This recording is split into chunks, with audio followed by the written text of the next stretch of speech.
¿Cómo digo, señora juez o señora jueza? Pues Carmen, hija, como tú quieras, llámame Manuela. Vale. Miren, bien. Doña Manuela Carmena es juez de primera instancia de instrucción en San Lorenzo del Escorial, pero ella no fue juez justo al terminar la carrera, sino que primero tuvo un despacho de abogado y luego hizo las oposiciones. Manuela, ¿qué sucede en la vida de un abogado de prestigio para que de repente deje un bufete que funciona para empezar a hacer oposiciones como cualquier joven que termina la carrera? Pues verás, Carmen, yo creo que es que en general estamos como muy poco acostumbrados a pensar que en la vida puede haber cambios suficientes. Entonces parece como si en la vida tuviera que durar todo mucho y entonces pues se piensa en una profesión para toda la vida, en un matrimonio para toda la vida, en una casa para toda la vida. Y yo creo que esto no debe ser así, que a la vida hay que dejarla que ella vaya marchando y que por las propias exigencias que de la misma se van desprendiendo en relación con lo que se siente en cada momento, pues que la vayamos planeando, pero poco a poco.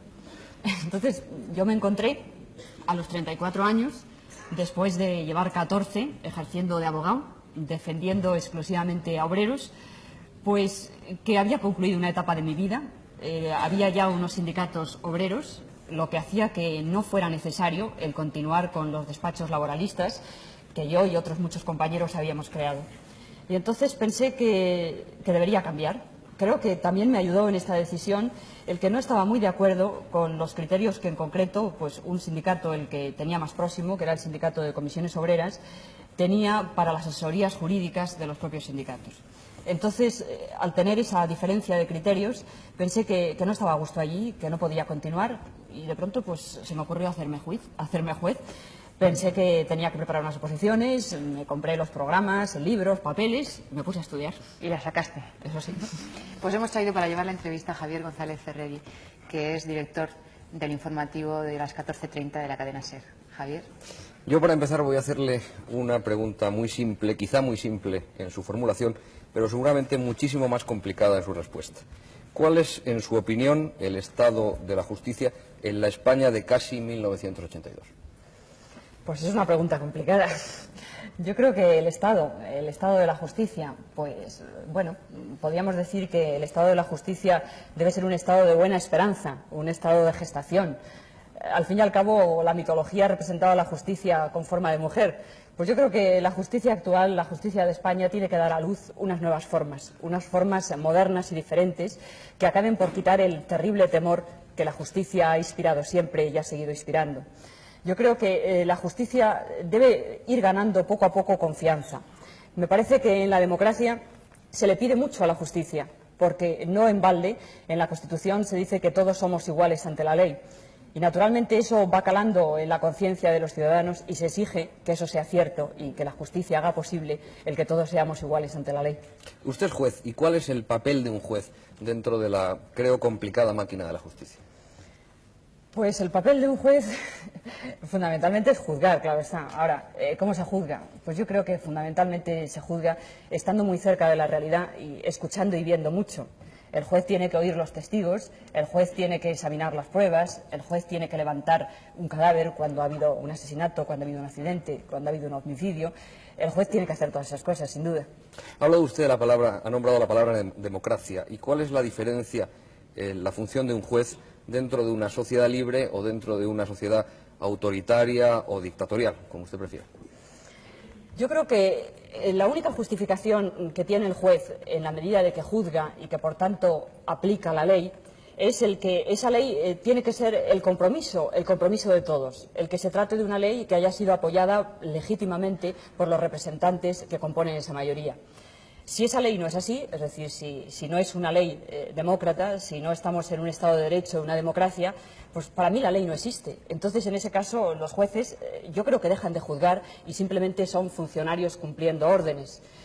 Yo creo que podríamos pensar en un momento pues, como el actual, en el que en una determinada situación y en un determinado país concreto se le puede decir a los jueces que tienen que juzgar a unos obreros que hacen huelga y imponer unas penas de 3, 5 años o simplemente poner pena de muerte por desobedecer las órdenes de un gobierno militar. Para mí eso no es juzgar, es obedecer órdenes, exclusivamente eso. ¿La publicidad y la crítica de los procesos y de las sentencias judiciales son convenientes? Muchísimo más que conveniente. La publicidad no es que sea un deseo, es que es un imperativo de la ley. los procedimientos, es decir, los juicios, tanto sean juicios civiles o juicios criminales, se regulan por las dos leyes básicas de procedimiento. Y en estas dos leyes básicas está completamente consagrado el principio de publicidad. Estas leyes nacieron en momentos liberales de nuestra historia y en momentos liberales de la historia del mundo.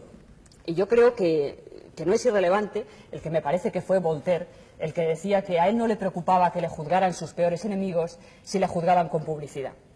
Pero claro, hoy día, ¿a qué se reduce la publicidad de nuestros juzgados? Pues la verdad es que se reduce a que en las salas de juicios suele haber unos banquitos pequeños. En mi juzgado hay muy pocos y están siempre llenos de papeles. Pero, en fin, hay unos bancos y cuando va a empezar un juicio, el bedel abre la puerta y dice muy fuerte, audiencia pública. Y entonces, pues si hay alguien allí, se sienta, ve y escucha, ¿no?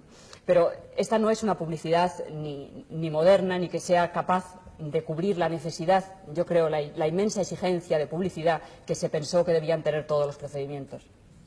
Hoy día, para mí, la publicidad en una sociedad como la nuestra pasa por los medios de comunicación, pasa por prensa, pasa por radio, pasa por televisión.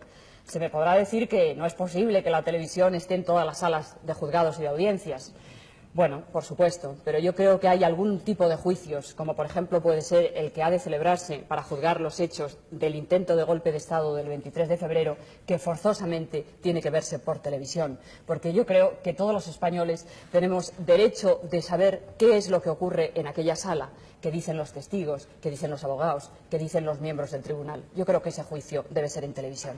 Posiblemente la justicia sea la gran incomprendida de la transición. Y yo creo que es por la gran desconocida, porque se ha convertido en la gran desconocida. ¿Por qué la justicia no es accesible al gran público? Bueno, yo no sé si es que se ha interpretado mal esa idea de que recogía también la mitología de que la justicia debe ir con los ojos vendados y al mismo tiempo se ha querido hasta esconder a la justicia. Yo creo que alguien, no sé si toda, pero desde luego gran parte de culpa de esa incomprensión, yo creo que la tenemos los propios miembros de la justicia, puesto que nosotros tenemos que ir abiertamente hacia la sociedad y tenemos que tener una constante relación. Yo creo que sería muy bonito no solo el que naturalmente nosotros tenemos que explicar en nuestras sentencias, en los razonamientos que por escrito hacemos, el por qué hacemos las cosas que hacemos, sino que además me parecería muy bien que esta explicación no fuera solamente escrita, fuera de palabra y hasta que pudiera haber en determinados casos, en determinadas ocasiones, ruedas de prensa sobre lo que los jueces hacen, en las que los jueces explicaran lo que hacen y por qué lo hacen. Un conocido sociólogo español ha escrito recientemente, y voy a leer textualmente, la más inhóspita, la que peor funciona, es la burocracia judicial. ¿Qué opina usted de esto? Pues yo no sé si es la más inhóspita y la que peor funciona. Yo creo que quizá es la que es más desesperante, más sangrante, más triste que funcione tan mal. Porque en los juzgados los problemas no son de papeles, aunque parezca que son así. En un juzgado hay unos problemas muy graves que afectan a la libertad y a la vida de las personas. Entonces, no pueden ser ahogados por torres y torres, montañas y montañas de papeles que tenemos. Yo creo que, por tanto, es fundamental el que en este sector de la Administración se acabe rotundamente con la burocracia. Y para eso yo creo que es importante que haya un cambio de actitudes en los jueces, que me parece importante, pero creo que es absolutamente esencial, y yo diría que como una condición sine qua non, el que haya unos métodos modernos en el sentido más concreto de del propio mecanismo de funcionamiento. Yo quisiera que vosotros comprendierais lo que significa en un juzgado en el que lo que tenemos más moderno en todo el juzgado es la máquina de escribir, porque creo que por una orden de 1902 pues se dijo que en los juzgados se podía utilizar las máquinas de escribir, pero es que todavía hay muchas cosas que no se escriben a máquina, como por ejemplo gran parte de las actas de los juicios, con los cuales no se entienden nada, porque se escriben a mano. Pero es que además es que los sumarios, los legajos, se cosen con aguja y hilo. Entonces, pues con eso pues podéis comprender qué pasa, lo que pasa, que hay en mi juzgado, por ejemplo, 2000 expedientes pendientes y que ahora mismo estamos juzgando pues los hechos que sucedieron en 1977. Imaginaros lo que es en el 1981, casi que nos estamos metiendo en el 82, pues preguntar, oiga, ¿y usted se acordaba si iba por la derecha, si iba por la izquierda? ¿Usted le llamó tal o le llamó cual? Naturalmente no hay quien se acuerde, así no se puede hacer. Al hilo de lo que está usted diciendo, hay un hecho comprobado. La población reclusa condicional es muy superior a la que está juzgada y condenada. ¿Esto es un problema de medios, es un problema de dinero o quizás es un problema de talante de la clase judicial?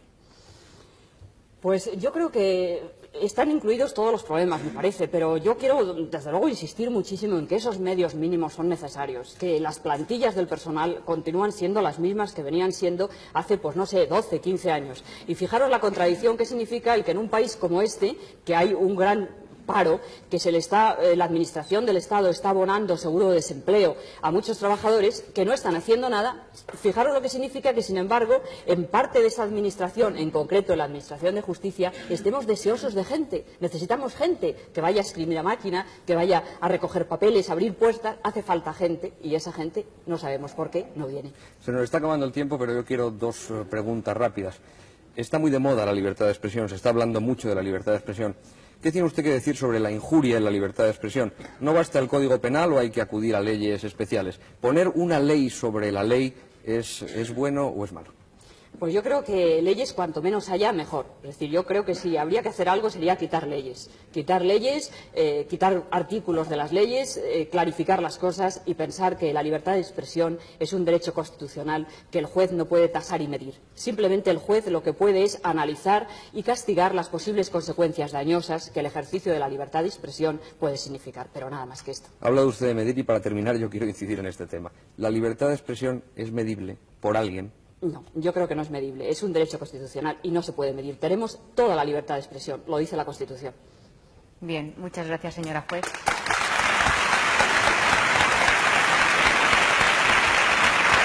Muchas gracias. Muchas gracias, don Javier, señor periodista. Espero, Manuela, que no me devuelvas la entrevista yo sentadita en el banquillo y con la toga puesta, porque sería terrible.